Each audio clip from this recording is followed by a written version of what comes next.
وصدق رسوله النبي الكريم ونحن على ذلك من الشاهدين والشاكرين والحمد لله رب العالمين اللهم صل على محمد وعلى آل محمد كما صليت على إبراهيم وعلى آل إبراهيم إنك حميد مجيد اللهم بارك على محمد وعلى آل محمد كما باركت على إبراهيم وعلى آل إبراهيم إنك حميد مجيد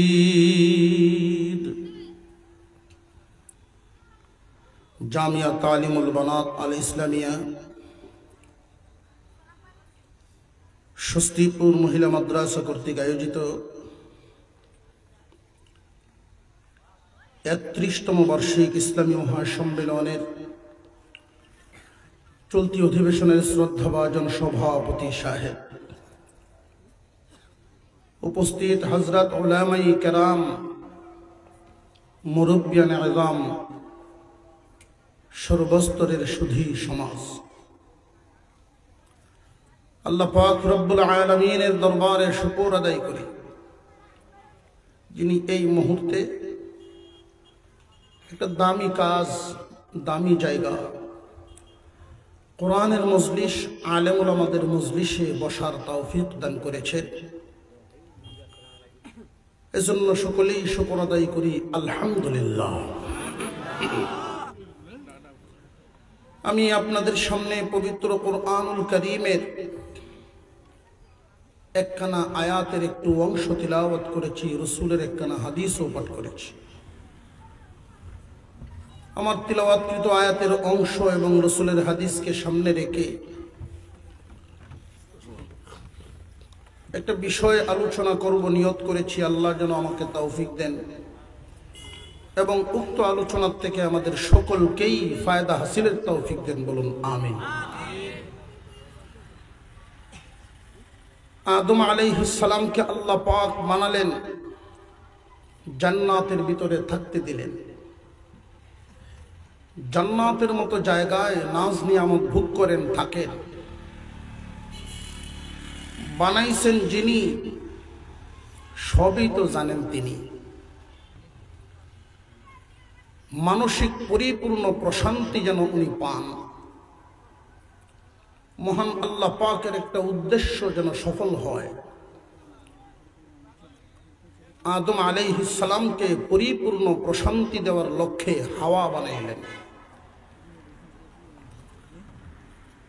আদম আলাইহিস সালামকে আল্লাহ পাক বানিয়েছেন সরাসরি মাটি দিয়া, কন্যা সুবহানাল্লাহ। আর হাওয়া আলাইহিস সালামকে বানাইলেন আদম আলাইহিস সালামের বাম পাজরের উপরের দিকের ছোট হাড় দিয়া।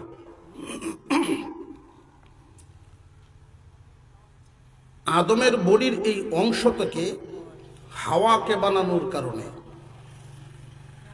দুনিয়ার অনেক মানুষে মনে করে প্রত্যেক স্ত্রী তার স্বামীর এই পাজরের হাড় থেকে তৈরি। এটা সারা দুনিয়ার সব নারীদের জন্য না, সব পুরুষের জন্য না।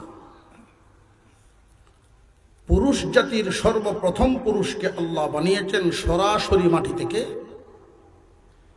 নারী জাতির সর্বপ্রথম নারীকে বানিয়েছেন পুরুষের বডির অংশ থেকে। এটা অন্যদের জন্য না। বর্তমান সময়ে এমন মানুষও তো আছে যেখানেই যায় ওইখানেই বিয়া করে। বিয়া যে বেটা শুরু করলো 17-18টা হয়। তো প্রত্যেক স্ত্রী যদি এক একটা হাত দিয়ে তৈরি হয়, ফাইতের চাটনি করে থাকে।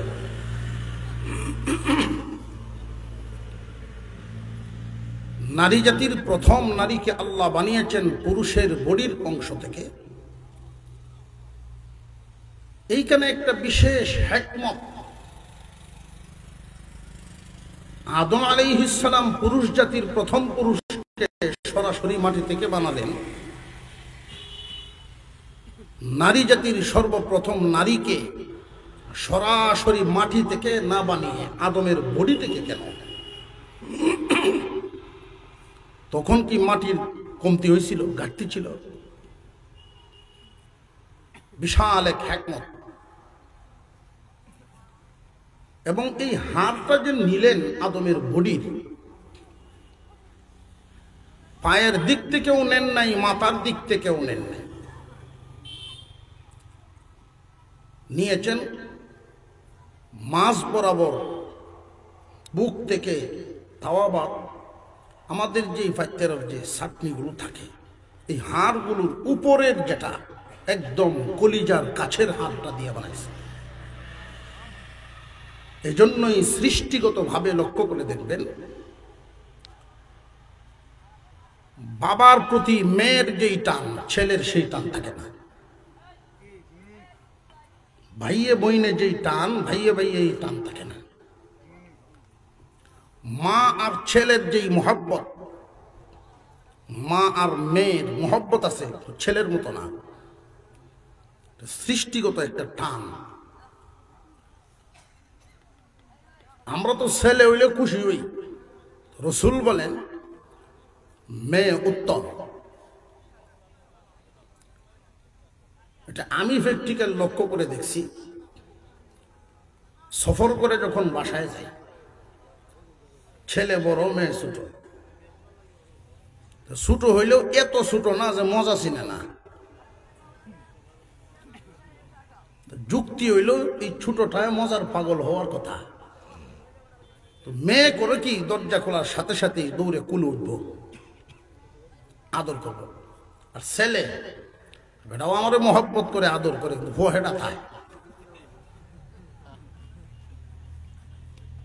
বেশ কমটা বুঝেন। ছেলে মা বাবাকে মহব্বত করে না তা না, তুলনামূলক মেয়ের টান বাবার প্রতি বেশি। বাবা বাহির থেকে আসলে মেয়েটা বাবাই কি ইনকাম করে আনলো ওই দিকে তার নজর থাকবে না, বাবার চেহারার দিকে নজর থাকবে। মেয়ের নজর বাবার চেহারা, ছেলের নজর বাবার দৌলতে।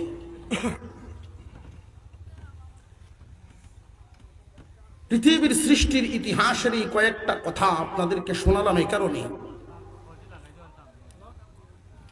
মানব জাতির যে সিলসিলা, যে আদত আল্লাহ আমাদের মধ্যে তৈরি রেখেছেন, নিয়ম যুগে যুগে রেখেছেন, এই বংশ দ্বারা বৃদ্ধি হবে। নারী পুরুষের মিলনের মাধ্যমে আরেকজনের জন্ম হবে, মানুষের বংশ বিস্তার হবে। এবং সেই মিলনটা একটা বৈধ প্রক্রিয়ায় পারিবারিকভাবে আমরা সংসার জীবন পরিচালনা করি। যার জীবনে এরকম একজন জীবন সঙ্গী মিলে যে তার মনের মতো হয়, ওই মানুষটা পৃথিবীর অন্যান্য নিয়ামত সকল কিছু পাওয়ার চাইতেও উত্তম নিয়ামত পায় গেল। মানুষের নজর, যুবকদের নজর বেশিরভাগ থাকে যদি একজন লন্ডনী পাইতাম, সিটিজেনশিপ পাইতাম, আমেরিকান পাইতাম। এই লক্ষ্যটা প্রথমে আসা চাই। নবীজির দেওয়া শিক্ষাটা যুবকরা ভুলে গেলে চলবে না। দৈনন্দিন জীবনে তোমার জীবন সঙ্গীটা অত্যন্ত গুরুত্বপূর্ণ একটা বিষয়। আল্লাহর পয়গম্বরের এক হাদিস, নবীজি বলেন, এই পৃথিবীতে আল্লাহ তাআলা যা সৃষ্টি করেছেন সব মানুষের ভোগের জন্য, মানুষের কল্যাণের জন্য। পৃথিবীর সমস্ত ওই সৃষ্টি কল্যাণকর বস্তু একদিকে, একজন আদর্শবান উত্তম নারী একদিকে। যে ব্যক্তি আদর্শবান উত্তম নারী পাইল, পৃথিবীর সমস্ত নিয়ামতের চাইতেও বেশি নিয়ামত পাইল। সুবহানাল্লাহ না? বুঝতেছি নারী উত্তম হইলে যে কি আরাম, কি আনন্দ, এটা মনে হয় টের পাইতেছেন না, যন্ত্রণা আছেন। আল্লাহর রাসূল বলেন, পৃথিবীর সমস্ত নিয়ামত থেকেও পুকুর আমাদের ফায়দা দেয়। মাছ খাই, গোসল করি, গাছপালা আমাদের ফায়দা দেয়, কৃষি আমাদের ফায়দা দেয়। একজন নারীকে আল্লাহ বানিয়েছেন মানুষকে, পুরুষকে ফায়দা দেওয়ার জন্য। সন্তান জন্ম দিবে, তোমার যৌনাচার চাহিদা পূরণ করার ব্যবস্থা রাখছেন। সন্তানাদি হবে, সংসার গুছাবে, চরিত্র ঠিক রাখার, নিজেকে নিয়ন্ত্রণ করার একটা জায়গা, হালাল তরিকা আল্লাহ ব্যবস্থা সৃষ্টি করেছেন। সমস্ত নিয়ামতের চাইতেও একজন উত্তম নারীকে উত্তম নিয়ামত বলার কারণটা কি?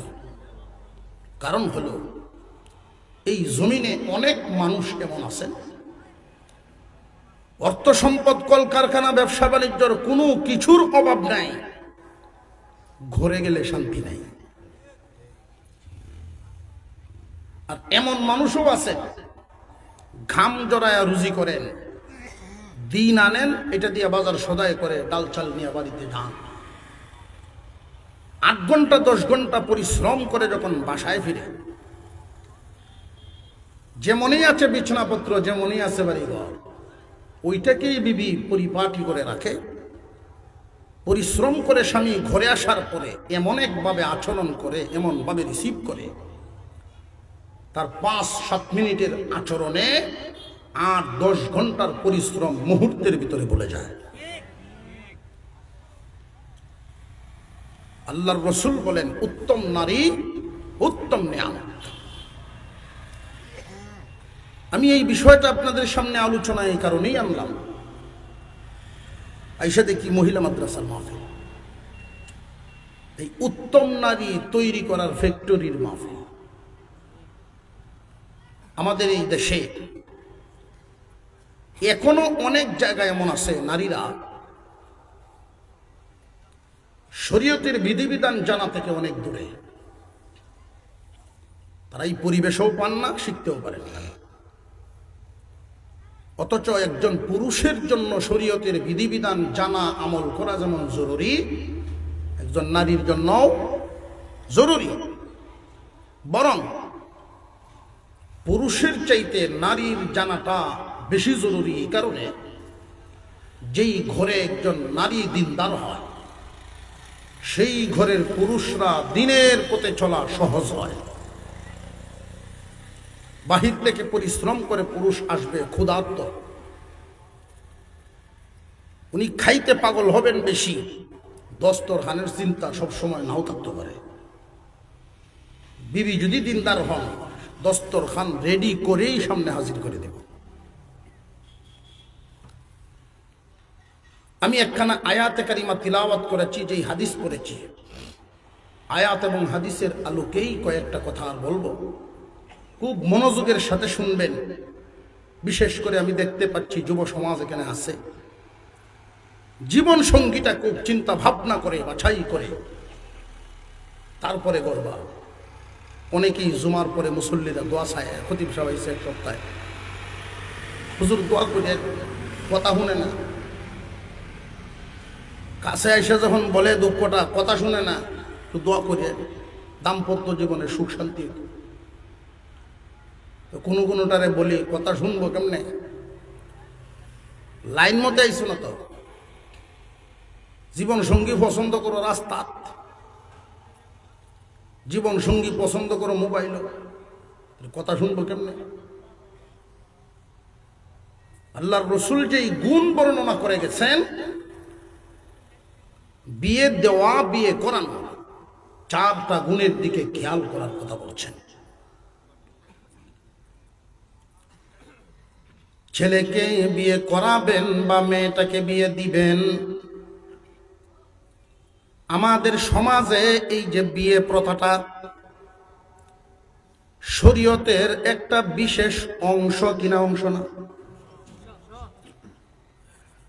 বিয়ে শাদী এটাও একটা শরীয়তের বিশেষ অংশ, ইবাদত।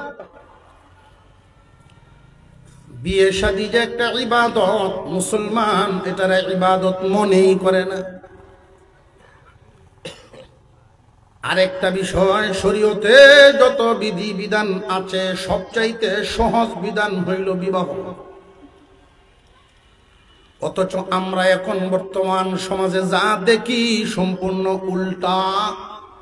বিয়েটাকে ইবাদত মনে করেই না, বরং অনেক কঠিন করে ফেলছে মানুষ। একটা বিয়ে শাদীর মাধ্যমে দুইজন মানুষের সংসার জীবন শুরু, পথ চলা শুরু। তোমাদের মাধ্যমেই তোমাদের বংশধর দুনিয়ার জমিনের মুখ দেখবে, এই পৃথিবীতে আগমন করবে, তোমাদের বংশ দ্বারা চালু হবে। শুরুটাই যদি গলত হয়, নিজেদের বিবেককেই জিজ্ঞাসা করো বাকি সামনের দিকে কি হবে। বিয়ে শাদী করার শরীয়তের এই বিধান পালন করারও তো মাসালা মাসাইল বিধি বিধান আছে না নাই? নামাজ পালনের যেমন বিধান আছে, রোজা পালনেরও তো বিধি বিধান আছে না? যেমনে মন চায় এমনি করুন। বিয়ে শাদীও একটা ইবাদত, এই ইবাদত পালনেরও নিয়ম নীতি রাখা আছে। সবচেয়ে সহজ কাজ, অথচ আমরা এটাকে এমন কঠিন বানাইছি। বর্তমানে তো দেখা যায় যার 2-3টা মেয়ে আছে, মেয়ে যখন বিয়ে শাদীর যোগ্য হয়, বড় হয়, মেয়ের বাবার শরীরে জ্বর থাকে সবসময়, চিন্তা, টেনশন। বিয়েটার এত কঠিন আমরা বানাইলাম, অথচ বিয়ে শাদী কঠিন কোনো কাজ না, সহজ কাজ। এই পরিস্থিতিটা হয় কেন? বেশিরভাগ ক্ষেত্রে নারীরা দিন না বোঝার কারণে।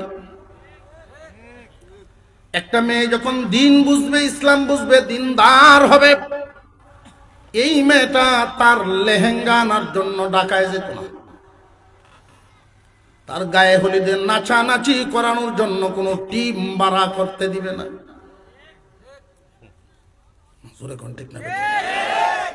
বর্তমান সময়ে বিয়ে শাদীর হালত এমন হয়েছে, বিধর্মীদের কেউ হার মানায়।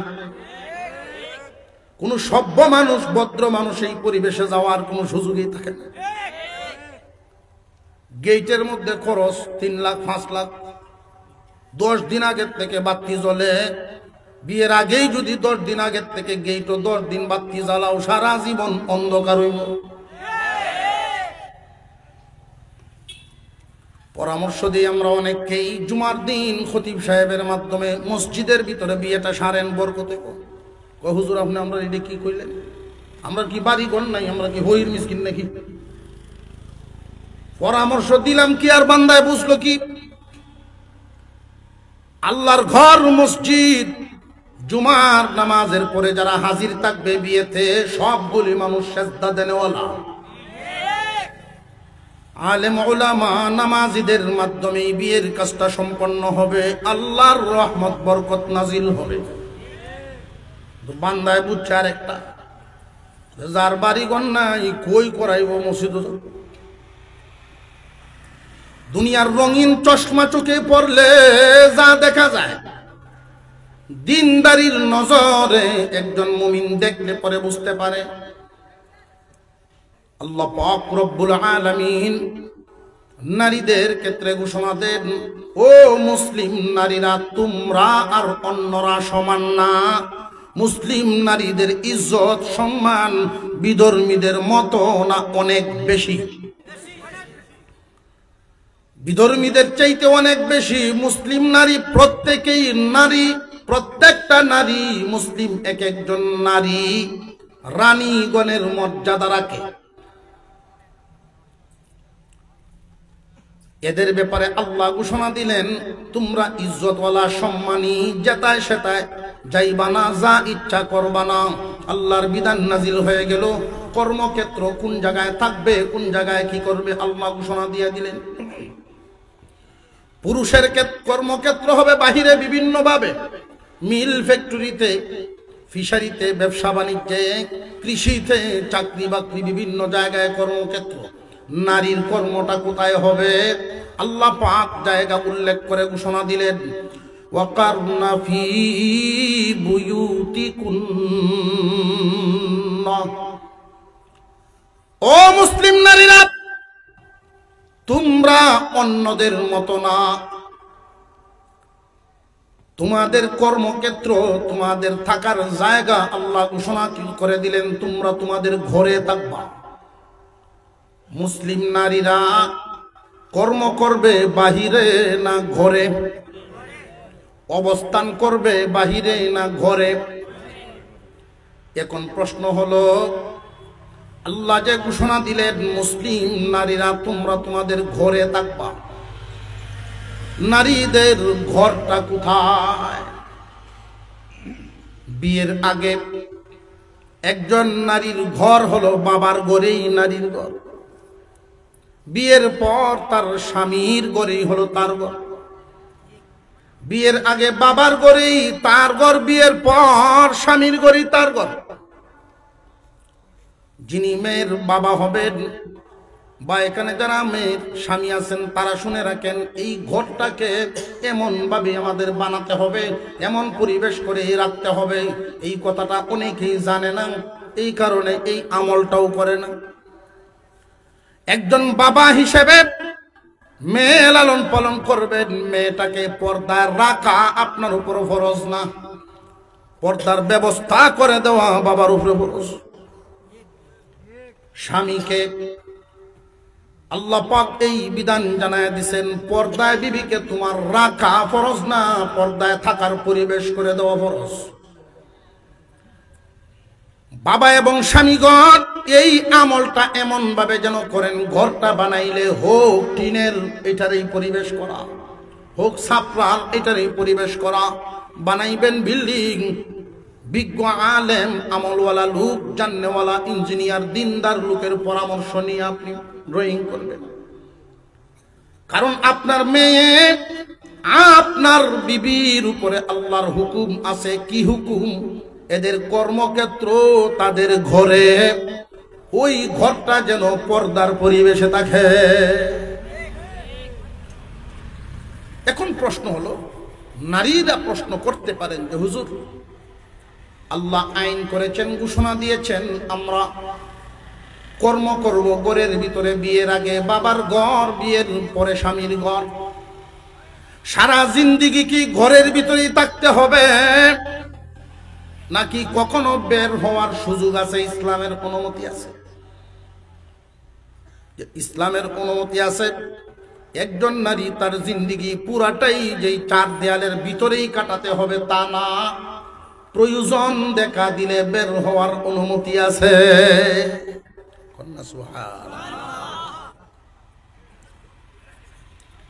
বের হওয়ার অনুমতিটা ইসলাম দিয়েছে। এখন একজন নারী যদি ঘর থেকে বের হয়, তার মন মতো বের হবে না বিধান মতো বের হবে?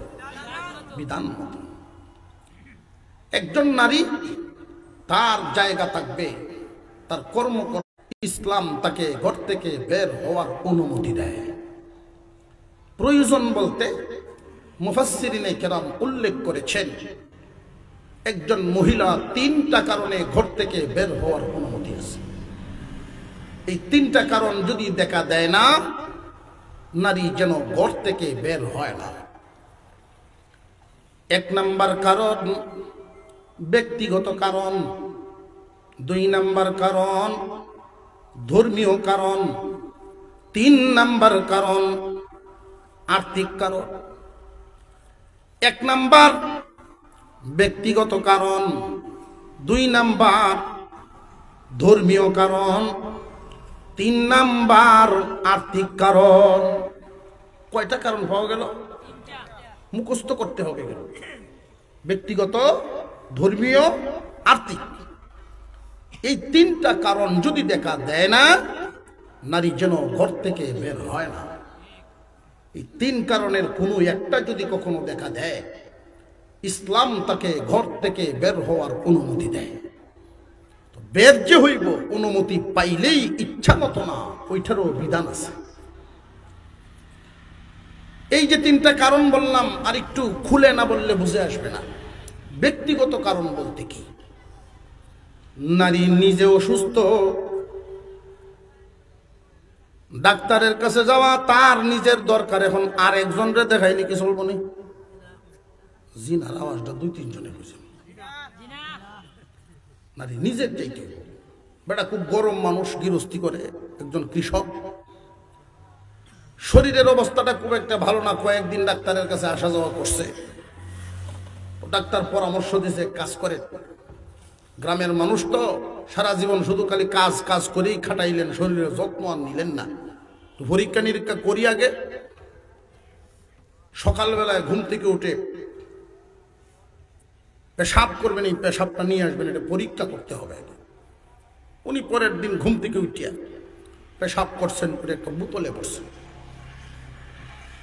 দরজার সাইডে রাখছেন, বিবিরে বইলা গেছেন আমি যাই হাওড়ো, এখানে পেশাব রেখে গেছি, আইসাইটা নিয়ে যাইতে হইব মেডিকেলে। ঠিক আছে, সরল সহজ মহিলা। উনি যখন গড় ঝাড়ু দেন, ঝাড়ুর আগার মধ্যে লাগিয়া বোতল গেছে ভরিয়া।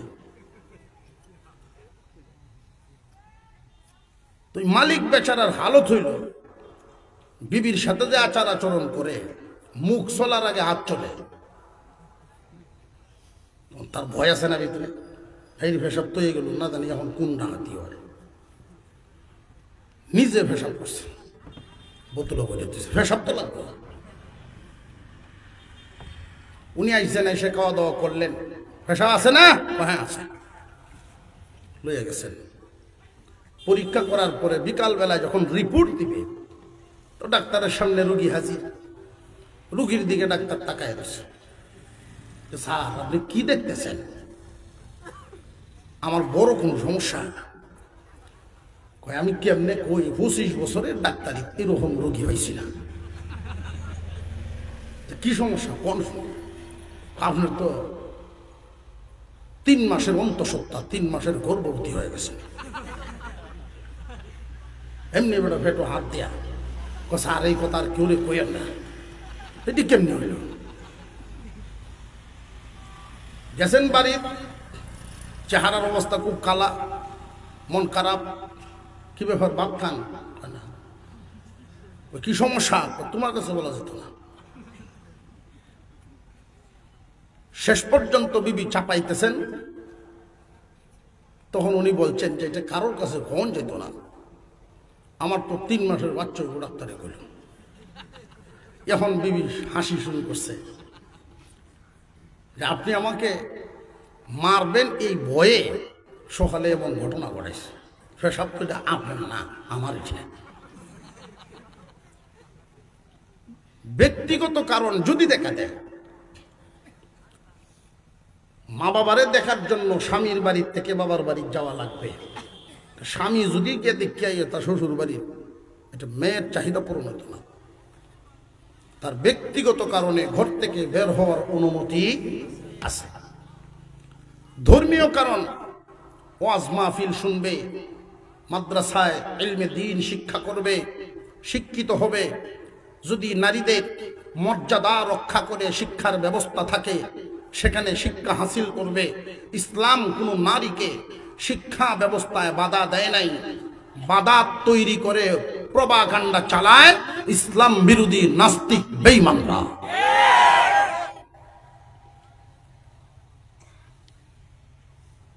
পরিবেশ তৈরির আওয়াজ তুলেছিলেন আল্লামা আহমদ শফি রহমতুল্লাহি আলাইহি, যে আমাদের মুসলিম সম্মানী সম্ভ্রান্ত নারীরা পৃথিবীর সমস্ত নারীর চাইতে ইজ্জতওয়ালা দামি নারী মুসলিম নারী। আমাদের মেয়েদের শিক্ষা ব্যবস্থা ভার্সিটি পর্যন্ত, প্রাইমারির পর থেকেই ভার্সিটি পর্যন্ত শিক্ষা ব্যবস্থা মেয়েদেরকে আলাদা করো, কর্মের ব্যবস্থাও আলাদা করো, সেই আওয়াজটাই উনি দিয়েছিলেন।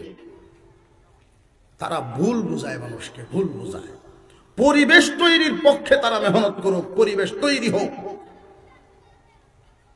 মুসলমান আমাদেরকে বিভিন্ন সময় বিভিন্ন বুলি শোনায়া শোনায়া প্রপাগান্ডা চালায়া একদল মানুষ একটা উত্তেজনা তৈরি রাখে মানুষের মধ্যে। সতর্ক থাকবেন। মুসলিম নারীরা শিক্ষা গ্রহণ করতে বাধা না সুন্দর পরিবেশের জন্য বাধা? সুন্দর পরিবেশ না পাইলে বাধা। ব্যক্তিগত কারণে বের হওয়া যাবে, ধর্মীয় কারণ। শিক্ষা গ্রহণ, একজন নারী হজ পালন করবেন, এটা তার ধর্মীয় কারণ। 3 নাম্বার, আর্থিক কারণে একজন নারী ঘর থেকে বের হওয়ার অনুমতি পায়। এই আর্থিক কারণটা কখন দেখা দেয়? বাবা আর স্বামী বিয়ের আগে মেয়েটাকে বরণ পোষণ করা, বিয়ে পর্যন্ত পৌঁছায়া দেওয়া, বিয়ের আগ পর্যন্ত এই মেয়ের সকল কিছুই ব্যবস্থা করবে তার বাবার দায়িত্ব। বাবা যদি না থাকেন, তার ভাই অর্থাৎ তার জিম্মাদার যে থাকবে তার। বিয়ের পরে স্বামীর দায়িত্ব। স্বামী না থাকলে তার সন্তান। এমন পরিবেশ হয়ে গেছে কারোর জীবনে, কোনো একজন নারীর যদি দেখা যায় বাবাও নাই, ভাইও নাই, স্বামীও নাই, ছেলেও নাই, নিজে চলার মতো, তার প্রয়োজন মিটানোর মতো কেউই নাই।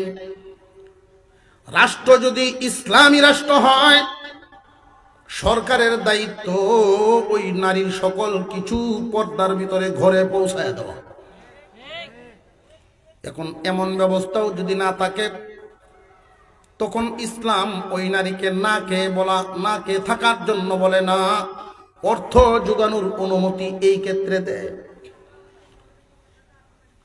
মুসলিম নারীরা চাকরি করতে পারবে নিজের চাহিদা মেটানোর জন্য কখন? অন্য কোনো ব্যবস্থা থাকবে না যখন। স্বামীও চাকরি করে 1 লাখ বেতন পায়, বিবিও চাকরি করে, এইটা কি অনুমতি? নারাবাসটা আসতে দেখে।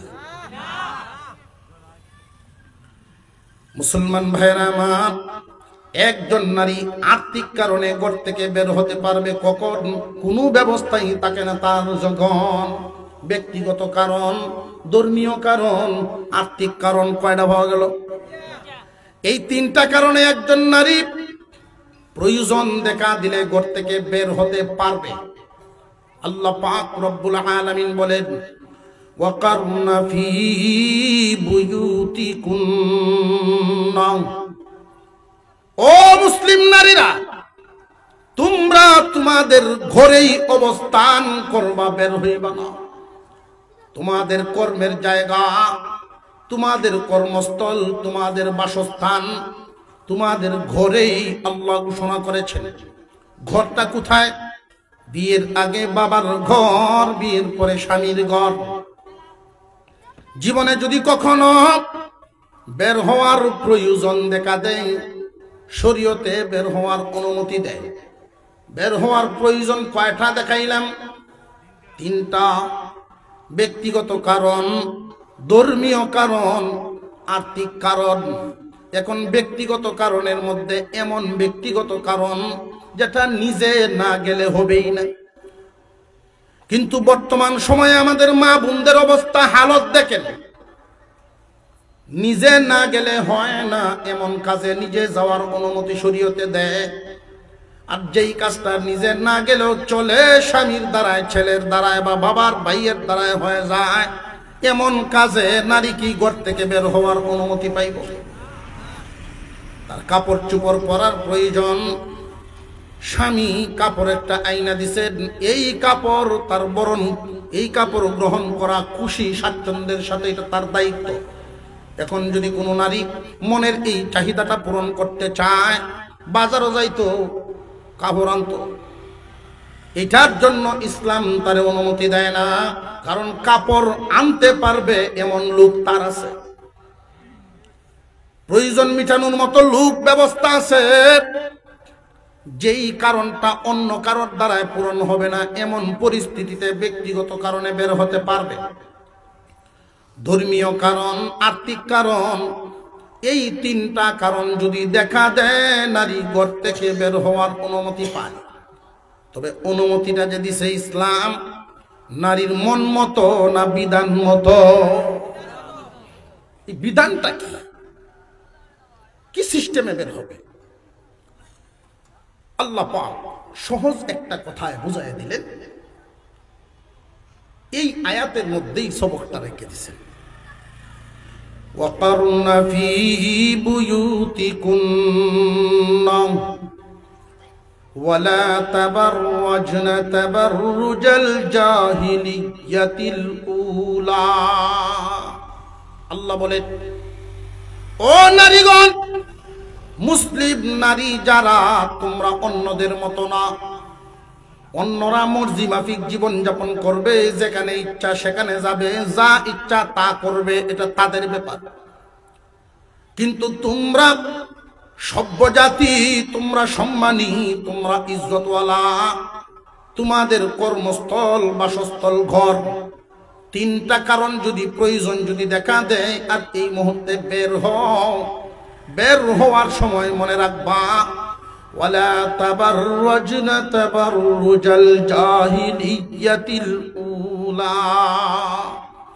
তোমরা তোমাদের সৌন্দর্য ওই জাহেল, বিধর্মী, অপসংস্কৃতি, পশ্চিমা পূর্বের যুগের চরিত্রহীন নারী যারা, অসম্মানী মানুষ যারা, তাদের মতো নিজের সৌন্দর্য প্রকাশ করে বের হইবা না। বুরুজ থেকে বর্জা, ওলা তাবাররুজাল জাহিলিয়াতিল উলা। তাবাররুজ যেটা মানুষের দৃশ্যমান হয়, মানুষের চোখ যেখানে পড়ে, তুমি এমন ভাবে বের হইবা না যে কারোর নজর তোমার দিকে চলে আসে। এই নজরটা আসে, একটা গরু গেলেও তো নজর আসে, ঠিক না বে ঠিক? তুমি নারী, তুমি এদিক দিয়ে হেঁটে যাচ্ছ, এমন উদ্দেশ্য না থাকে যে আমার দিকে তাকাও, আর তার অন্তরেও এমন চিন্তা যেন না আসে, অনেক সুন্দর, আরেকবার দেখি। তোমার বের হওয়াটা এমন ভাবেই হইতে হবে, আপাদমস্তক ঢেকে রাখা। কোন বয়সের নারী এটাই যেন তোমার বোঝা না যায়। বর্তমান সময়ে একদল মেয়েরা বুরকা পরে, ঠিক বিভিন্ন ডিজাইনের বুরকা বেরিয়েছে। কসম করে বলতে পারি, এই বুরকার দ্বারা পর্দা আদায় হবে না। এটা আরো ডাকে, আরেকবার চাও। বেপরদায় বের হওয়া যাবে না। যেই হাদিস কানা পড়েছিলাম, আমি নারীদের ব্যাপারে কোরআনের আয়াতে শুধু এতটুকু বললাম, নইলে হাদিসের কথাটা আর আসবে না। নারীদের কর্মস্থল কোথায়? তাদের ঘরে। ঘরটা কোথায়? বিয়ের আগে বাবার ঘর, বিয়ের পরে স্বামীর ঘর। সারা জীবন কি ঘরেই থাকবে, না প্রয়োজনে বের হওয়ার অনুমতি আছে? আছে। প্রয়োজন কয়টা? তিনটা: ব্যক্তিগত, ধর্মীয়, আর্থিক।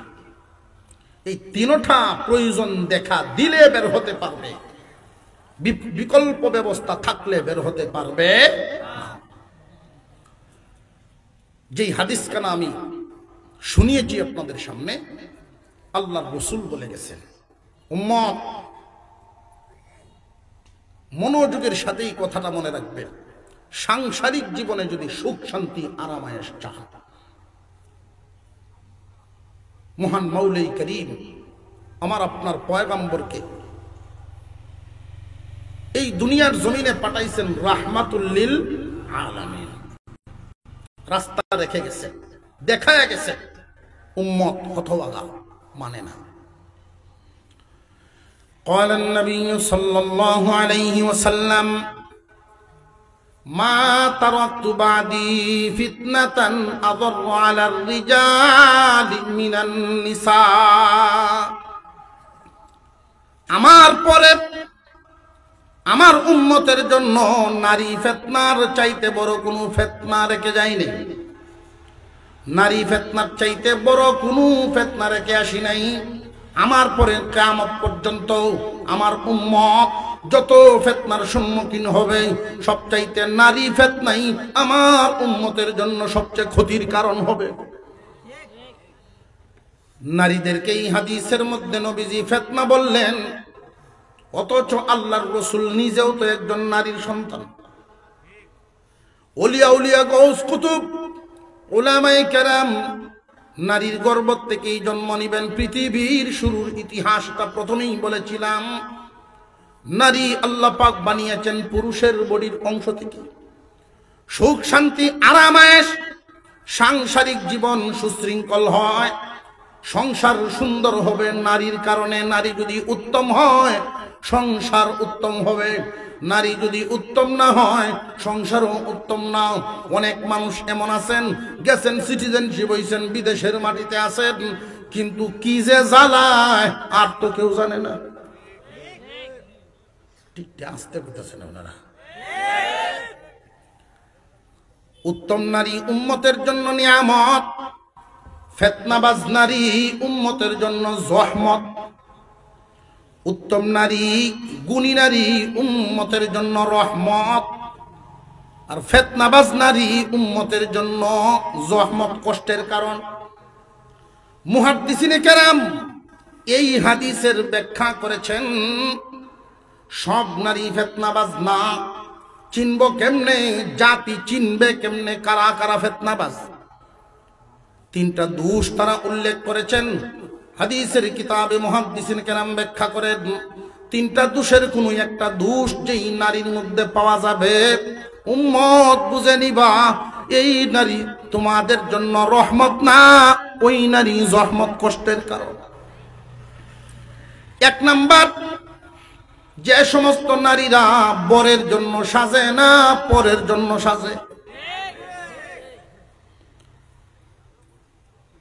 এমন নারী বর্তমান সমাজে কম না বেশিরভাগ।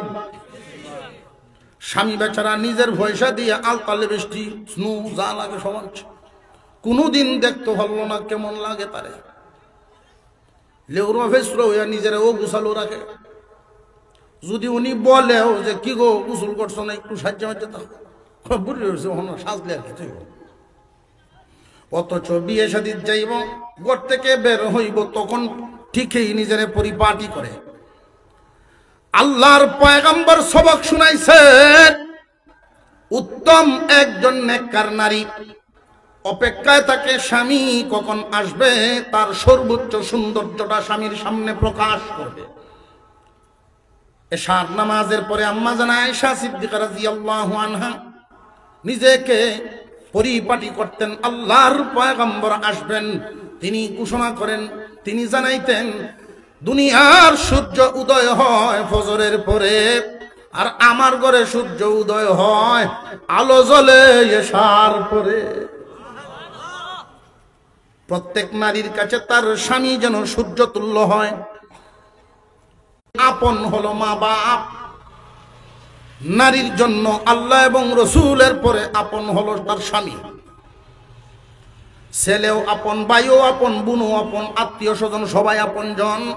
সিরিয়াল যা দিবেন আল্লাহ এবং রসুলের পরে নারী জাতি স্বামী, পুরুষ জাতি মা বাপ। কথাগুলো বুঝতেছেন আপনারা? বর্তমান সমাজের অনেক নারীরা না বুঝার কারণে স্বামীর সাথে অনেক সময় আচার আচরণ খারাপ করে। তোমার স্বামী তোমার কাছে সবচেয়ে বড় বুজুর্গ, সবচেয়ে বড় পীর। আমার আপনার পয়গম্বর সাল্লাল্লাহু আলাইহি ওয়াসাল্লাম ফাতেমা রাদিয়াল্লাহু তাআলা আনহাকে সম্বোধন করে বলেন, ফাতেমা ও মা শুনো, আলীর অনুমতি ছাড়া আমি মুহাম্মদ ডাক দিলে আইসো না, আমি রসুলে ডাক দিলে কিন্তু বলেন নাই। একটা হইল নবীওয়ালা ডাক আর একটা বাবাওয়ালা ডাক। অর্থাৎ স্বামী বিয়ে শাদীর পর স্বামীর অনুমতি ছাড়া বাবার বাড়িতেও যাইবা না। নারীরা না বুঝার কারণে আপনজনের সিরিয়ালটা বেশ কম করে ফেলে, পুরুষরাও এটা বেশ কম করে ফেলে।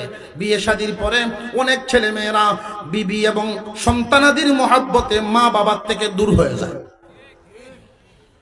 তুমি তোমার হাতেই নিজের ধ্বংস টেনে আনলা ভাই। আপনজনকে যে নাকি তোমার কাছে থাকার কথা তারে দূর করলা। যারা নাকি তাদের পিছনে থাকার কথা এদেরকে কাছে আনলাম। নিচেরটাকে যদি উপরে নামাও, উপরটাকে যদি তুমি নিচে নামায় ফেলো, তাহলে জায়গা ঠিক রাখো নাই, ভুগবা। ভোগান্তি নিজের কামাই। স্ত্রীর মোহাব্বত, মা বাবার মোহাব্বত, দুইটাই যখন ধাক্কা ধাক্কি লাগে, পরিস্থিতি যদি এমন হয় মা বাবার থেকে দূর হইতে হয়, আর নইলে বিবির থেকে দূর হওয়া লাগে। উম্মত, বিবি বদলানোর সুরত আছে, বিবি বদলাইলে বিবি পাওয়া যায়, মা বাপ বদলানোর সুরত না। এই দৌলত হারায় গেলে তখন আর চোখের পানি জড়ায় লাভ নাই। বড় বড় দরবারে, বড় বড় মাজারে, বড় বড় বুজুর্গানে দিনের কাছে মুঠা মুঠা হাতিয়া নিয়ে দোয়া তালাশ করার কোনো প্রয়োজন নাই। ঘরের সিন্ধুকে তালা লাগায় রাখছো, কাজ হবে না।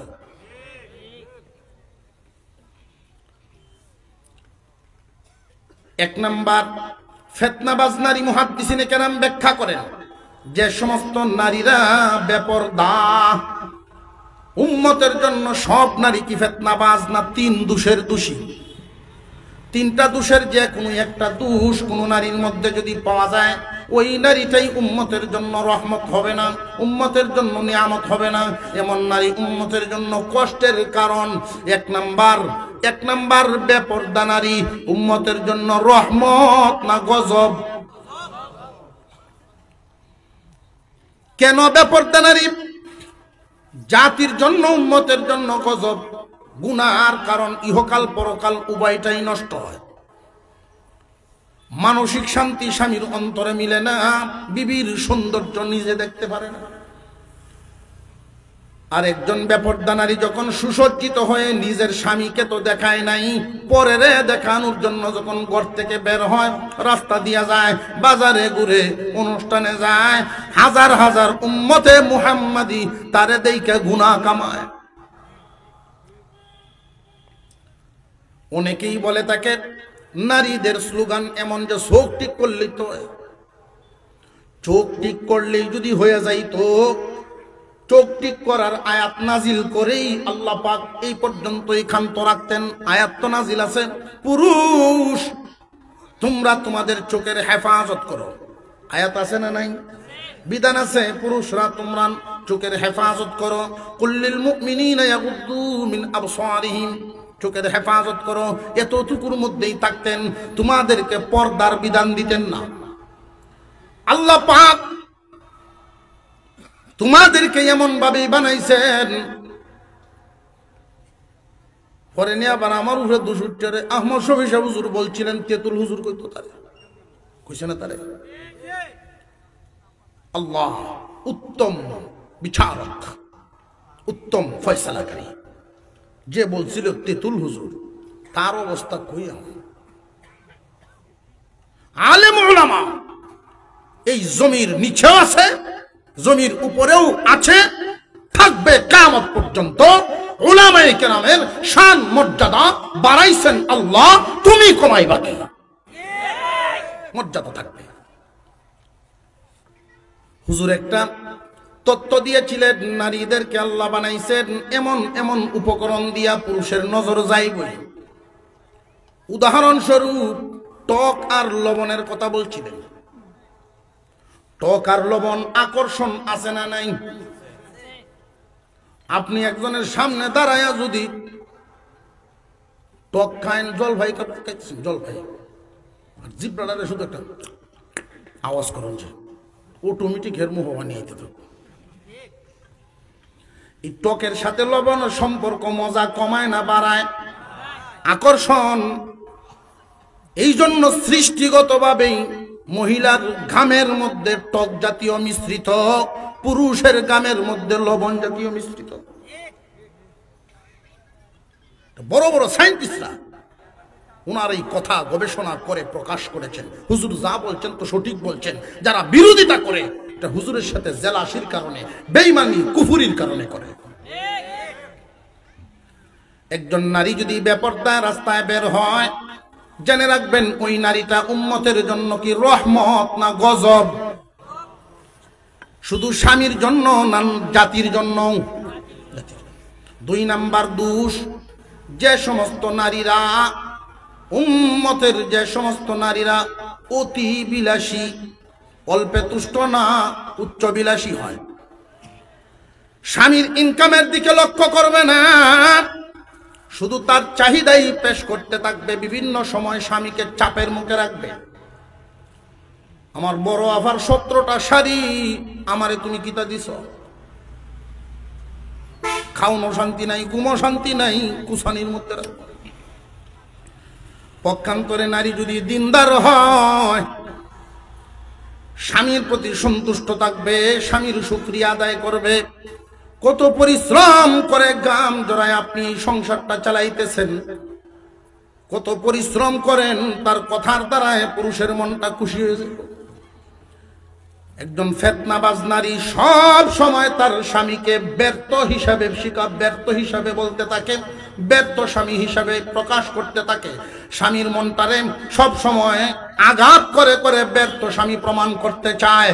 আর একজন নেককার মহিলা তার স্বামীকে সার্থক স্বামী প্রমাণ করে। অতি চাহিদা সম্পন্ন নারীরা স্বামীর জন্যই শুধু গজব, না না, স্বামীর জন্য গজব না, সমাজের জন্য গজব। ওইটা কেমনে? সমাজের জন্য গজব এই কারণেই বেশিরভাগ উম্মত অন্যায় পথে ইনকাম করে গড়ের রান্না। স্বামীকে সব সময় যদি এমন সাপোর্ট দেয়, উম্মতের বেশিরভাগ মানুষ সুদ থেকে ফিরে যাবে, অন্যায় ইনকাম থেকে ফিরে যাবে। গড়ের নারী সঙ্গীর সহযোগিতা থাকলে বহু উম্মত হালাল রুজিতে কর্ম করবে। উদাহরণস্বরূপ সহজে বোঝানোর জন্য, সৎ অফিসার নিজেও সৎ, আল্লাহর কাছে দোয়া করে, আল্লাহ একটা নেককার বউ মিলাই দেয়। আল্লাহ পাক মিলাইছেন ভালো, ভদ্রলোকের মেয়ে, যদিও জেনারেল শিক্ষিতা কিন্তু ভদ্র, মনোভাব ভালো, সংসার চলতেছে, বেতন যেটা পায় বাসা ভাড়া দিয়া সুন্দর মতে মাস চলে। কিন্ডারগার্টেনে ভর্তি করল। তো বেশিরভাগ প্রাইভেট স্কুলগুলোতে লক্ষ্য করে দেখবেন গার্জিয়ানরা বাচ্চাদেরকে নিয়ে যায়, ঠিক না বেঠিক? আপনারা দিয়ে ঘুমাই গেছেন লাগে আমার। মহিলা গার্জিয়ানরা যেহেতু স্কুলে যায়, স্কুল কর্তৃপক্ষ একটা রুম, একটা ঘরের ব্যবস্থা আলাদা রাখেন, গার্জিয়ানরা যেন বসতে পারে। সব মহিলারা একত্রিত বৈশা যতক্ষণ ক্লাস চলে এতক্ষণ শুধু তসবিহ পড়ে,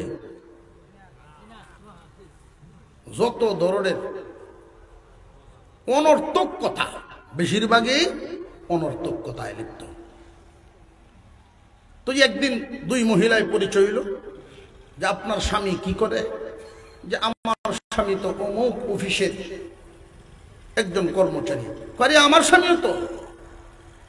দুজনের স্বামী যেহেতু এক জায়গায় কর্মচারী, মহব্বতটা একটু কাছাকাছি, যে তাহলে আসেন এই ফাঁকে আমাদের বাসা থেকে একটু চা খায় আসে। মহিলাদের যে সমস্ত ফেতনাবাজ নারী, এদের আরেকটা অবস্থা দেখবেন, নিজের সৌন্দর্য, নিজের সফলতা মানুষকে দেখানো, মানুষকে বলে বেড়ানো, এটা তার ভালো লাগে। সুন্দর এক বাসা করছে, নিজের বাসাটা দেখানোর জন্য এই সৎ অফিসারের ওয়াইফকে নিয়ে গেল তার বাসায়, 1 কাপ চা খাওয়াইল। যতক্ষণ সেখানে রইল, এই সৎ অফিসারের বিবি শুধু বাসা দেখে, বেসিং দেখে, রুমগুলো সাজানো দেখে, এত দামি বাড়ি কেমনে করলেন, এত টাকা পাইলেন কই? এটা কি দেখছো? ব্যাংকে যে আরো 1 কোটি ডিপোজিট করে রাখছে, ছেলের ভবিষ্যৎ আছে না? ওই এত টাকা পাইলেন কই?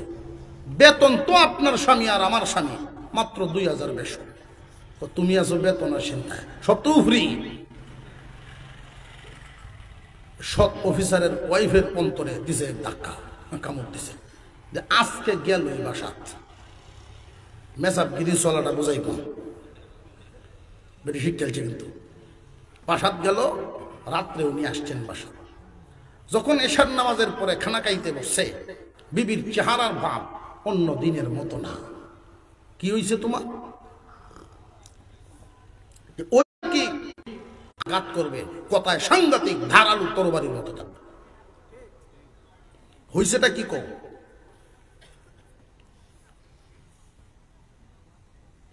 হয়েছেটা হইল তোমার সমান একজন অফিসার সমানই প্রায় বেতন, বরং তুমি 2000 বেশি হও। সে বাড়ি করলো 1.5 কোটি টাকা খরচ করে, ব্যাংকে 1 কোটি জমা রাখো। তুমি করলাটা কি? তুমি কার কথা কো? অমুকের কথা কো। আরে কি সর্বনাশ করে, 2 হাতে ঘুষ খায়। তুমিও খাইবা কালকে থেকে। কয় আস্তাগফিরুল্লাহ। যদি আমার কথা না মানো, আমার ছেলে নিয়া আমি আমার ভোট দেখুন। গার্মেন্টস হুমকি।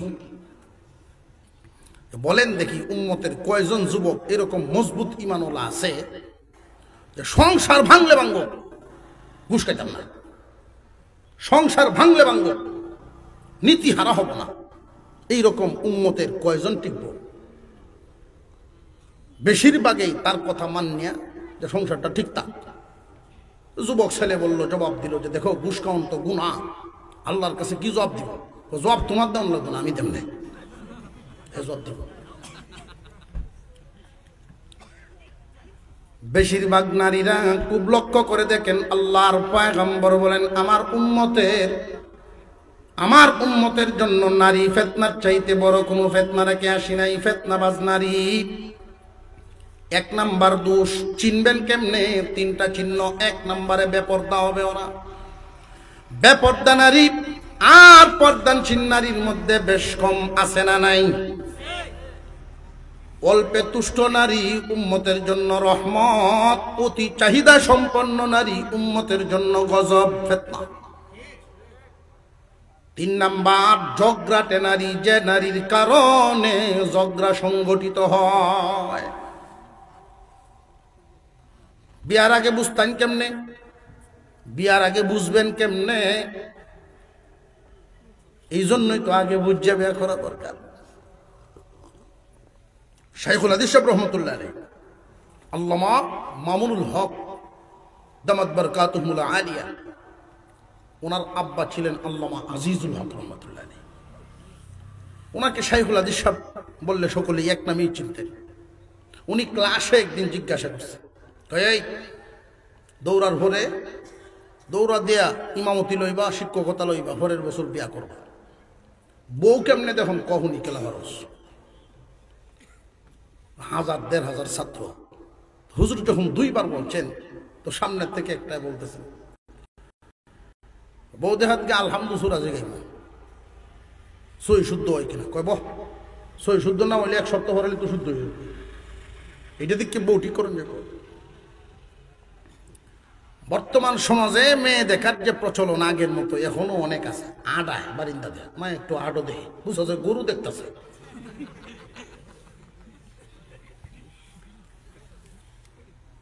হুজুর শিখাইয়া দিলেন, একটা মেয়ে দেখতে গিয়া উজু করাইবা। আমিও দেলতাছি শিখাইয়া। ফুলাফান রাস্তা পছন্দ করো না, প্রতিষ্ঠানের গেইটও গিয়ে দাঁড়ায় দেখো না, মোবাইলও না, বাজারও না। প্রথমেই যদি পেস লাগে যায়, জিন্দিগি তামা তামা। এই জায়গাটি তুমি সুখী। আর এই ধরনের উত্তম নারী তৈরির ফ্যাক্টরি স্বস্তিপুর। আলহামদুলিল্লাহ কন্যা, তাও আবার টাইটেল পর্যন্ত শুনলাম আলহামদুলিল্লাহ। হুজুর যে রিপোর্ট পেশ করলেন প্রশংসার দাবি রাখে। আর এটা আপনাদের সকলের অংশগ্রহণমূলক, সকলের একত্রিত মজবুত ভূমিকার কারণ। সুন্দর বিল্ডিং। আল্লাহ তাআলা যেন দিন দিন তরক্কি দান করেন এবং আমাদের মা বোনদের তালিমের সাথে তরবিয়ত, আচার আচরণ, আদর্শ শিক্ষা দিন দিন আরো উন্নতি দান করেন। বলুন আমিন।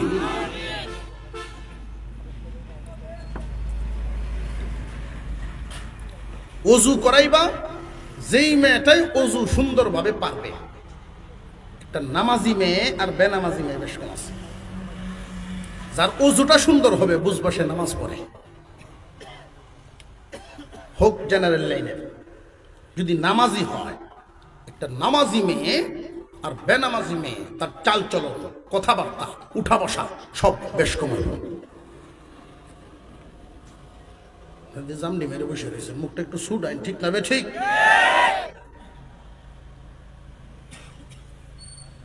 অজু করানোর 2 নম্বর, এমন জাতের মেডিসিন পাউডার আলতাল বৃষ্টি বাইরিছে, কালাডারে সাদা বানায় দেখাইয়া দিব, আর ঘরে তকদিরের ঘরে তকদির, কপালের ঘরে কপাল।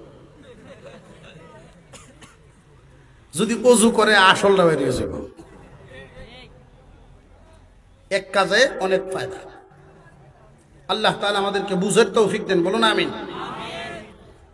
দুষ্ট ফিতনাবাজ নারী, দুষ 3টা মনে আছে কি?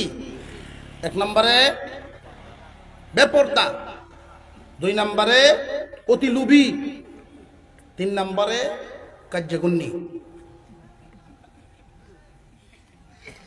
কতাল লাগাল ভাইলে ছাড়তো না, জিত ছাড়তো না, গলার আওয়াজ থাকবো উঁচা, সারাদিন FM রেডিওর মতো বাজতেই থাকবো, বাজতেই থাকবো, বাজতেই। আর নেককার নারী মানুষে না শুনুক, আওয়াজ থামায় রাখবো, নিজে হার মানিয়ে লাগবো, কার্য না হোক। বুঝে আসতেছে? এইরকম প্রতিষ্ঠান এখানে হওয়াতে আমরা খুশি না বেজার? আল্লাহ তাআলা দিন দিন তরক্কি দেখ, বলুন আমিন। মাদ্রাসার উন্নতি, মাদ্রাসার সহযোগিতা, সব সময় দানের হাত প্রশস্ত রাখতে হবে। এটা একদিনেই তো আর না, সব সময় মানসিকতা রাখবেন। খুশি হয়ে মাদ্রাসায় সহযোগিতার জন্য 30 পারা কোরআনের তালিম এখানে শুরু হয়েছে, বুখারী 30 পারা। আমি 30 জন দানবীর দেখতাম, 30 জন দানবীর।